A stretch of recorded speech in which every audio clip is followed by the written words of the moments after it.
Sepotong roti dan harapan. Kadang harapan itu muncul dari hal yang tak terduga.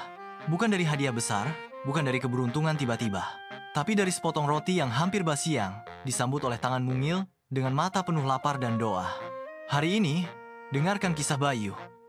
Seorang anak kecil dengan mimpi sederhana dan hati yang luar biasa besar. Sebuah cerita nyata kehidupan yang mungkin membuatmu diam, termenung, dan akhirnya bersyukur. Namaku Bayu. Umurku 11 tahun. Aku belum pernah merasakan hidup enak. Setiap pagi, aku bangun lebih dulu dari matahari. Bukan untuk sekolah, tapi untuk mencari sisa roti dari warung dekat pasar. Kadang dapat, kadang tidak. Tapi aku tetap jalan, karena aku tahu perut ibu nggak bisa bohong. Aku dan ibu tinggal di sebuah rumah kecil di ujung gang sempit. Ibu sakit-sakitan, dan ayah sudah lama pergi tanpa kabar. Sejak itu, aku belajar satu hal. Hidup itu keras, tapi aku harus lebih keras. Dulu, aku sering duduk diam di pagar sekolah, dengar suara guru dari balik jendela. Mereka belajar, aku mendengarkan dari jauh. Sampai akhirnya satpam mengusirku. Bukan karena aku salah, tapi karena aku tidak punya seragam. Malam itu aku menangis diam-diam. Bukan karena dimarahi, tapi karena aku sadar, aku memang berbeda. Tapi ibu selalu bilang, Bayu anak kuat. Biar dunia nggak ramah, kamu tetap harus baik. Aku percaya itu, tapi hidup tak selalu mudah. Pernah aku rebutan sisa nasi di tong sampah dengan orang dewasa. Dia dorong aku jatuh. Kakiku luka, tapi aku nggak marah. Aku cuma diam. Aku cuma ingin ibu makan malam itu. Tapi kadang aku nggak sanggup menatap matanya saat dia bilang, nggak apa-apa Bayu, ibu masih kuat kok, walau belum makan.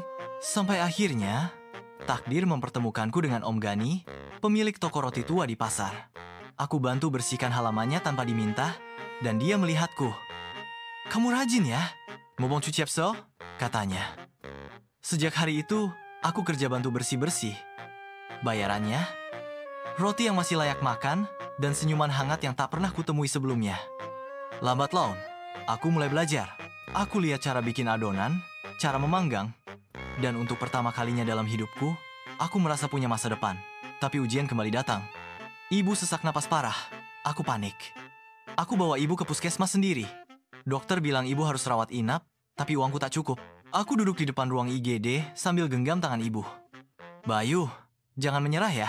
Kamu anak baik. Itu kata-kata terakhirnya sebelum tertidur malam itu.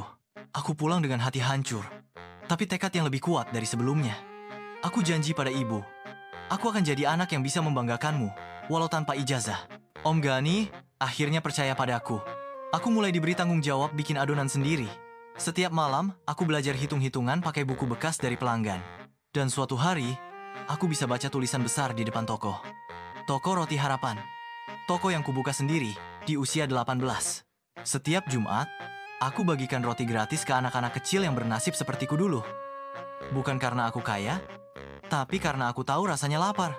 Sepotong roti memang tak bisa menyelesaikan semua masalah. Tapi jika ada kerja keras, doa, dan cinta, ia bisa mengubah hidup. Aku Bayu. Dan ini kisahku dari sepotong roti yang hampir dibuang, menjadi harapan yang tak pernah padam. Terima kasih sudah menyimak kisah ini hingga akhir. Jika kisah Bayu menyentuh hatimu, bantu kami terus berkarya dengan klik like, tulis komentarmu, dan tentu saja subscribe channel ini untuk kisah-kisah menyentuh lainnya yang mungkin bisa mengubah cara kita memandang hidup.